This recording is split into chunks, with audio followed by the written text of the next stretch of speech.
दोस्तों आज हम जीटीएल इंफ्रास्ट्रक्चर लिमिटेड कंपनी के बारे में बात करने वाले हैं क्योंकि इस कंपनी से शानदार अपडेट निकल कर आ रही है। क्या इस अपडेट के बाद इस कंपनी में हमें दोबारा तेज़ी देखने को मिल सकती है और साथ में ही हम इस कंपनी को फाइनेंशियली और फंडामेंटली देखेंगे। इस समय हमें कंपनी में बाय सेल होल्ड क्या करना चाहिए और कंपनी का नेक्स्ट टारगेट प्राइस क्या हो सकता है। तो आइए वीडियो को स्टार्ट करते हैं। दोस्तों जीटीएल इंफ्रास्ट्रक्चर एक इंडियन कंपनी है जो टेलीकॉम इंफ्रास्ट्रक्चर का कार्य करती है। ये टावर, स्ट्रक्चर्स, वायरलेस ऑपरेटर्स और नेटवर्क मॉनिटरिंग सर्विस का कार्य करती है। दोस्तों जीटीएल इंफ्रास्ट्रक्चर लिमिटेड कंपनी का शेयर प्राइस अभी ₹1.28 चल रहा है। आज के दिन इस कंपनी में हमें 0.79% की तेज़ी देखने को मिल रही है। वहीं पर एक साल में इस कंपनी में शानदार गिरावट देखने को मिली 41.55% की। एक साल पहले इस कंपनी का हाईएस्ट प्राइस ₹2.19 था। उसके बाद इस कंपनी में हमें लगातार गिरावट देखने को मिल रही है।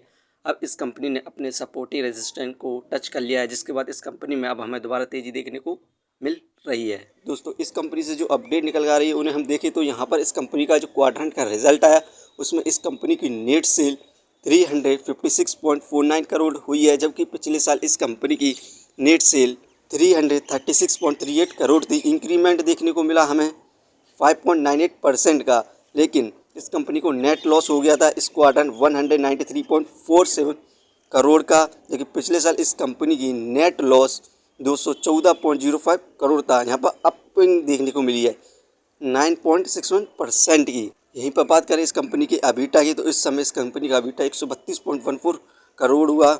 इंक्रीमेंट देखने को मिला अबीटा में भी हमें 75.14% का। पिछले साल इस कंपनी का अबीटा 75.19 करोड़ था। यहाँ पर इस क्वाड्रेंट कंपनी में सुधार हुआ है।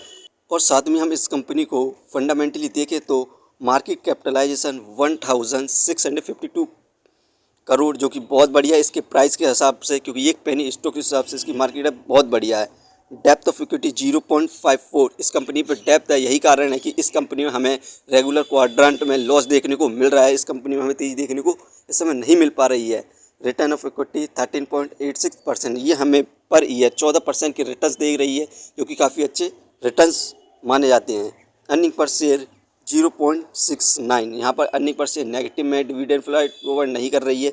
बुक वैल्यू 4.99, यहाँ पर ये शेयर इस समय बुक वैल्यू हाई प्राइस पर मिल रहा है। फेस वैल्यू 10, यहाँ पर दोस्तों इस कंपनी की फेस वैल्यू 10 है। यदि इस कंपनी का शेयर प्राइस 50 के ऊपर जाता है तो हमें इस कंपनी के द्वारा बोनस, स्प्लिट और डिविडेंड देखने को मिल सकता है, लेकिन उसके लिए इस कंपनी को क्वाड्रेंट में प्रॉफिट गेन करना होगा, जब इस कंपनी में हमें दोबारा तेज़ी देखने को मिल सकती है।